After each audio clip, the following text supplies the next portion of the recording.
feel proud of an accomplishment at school. What did you do and why it was important to you? I feel proud when I won an award in school for doing well in my studies. It was important to me because it showed that my hard work paid off and motivated me to keep improving. To manage your time between schoolwork, extracurricular activities, or tips that you find helpful. I manage my time by prioritizing schoolwork first and extracurricular. Okay, thank you.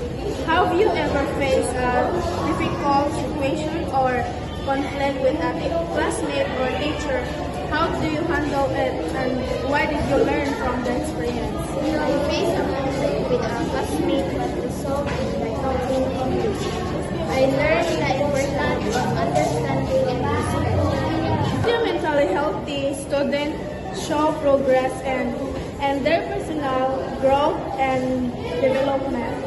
I balance online and offline activities by limiting screen time and focusing on school and family. Some ways mentally health adolescents in grade 7 handle their emotions effectively. They handle emotion by staying calm, talking to someone they trust, and doing repetitive activities. How do mentally healthy grade 7 students develop positive social skills and relationships? They handle emotion by staying calm,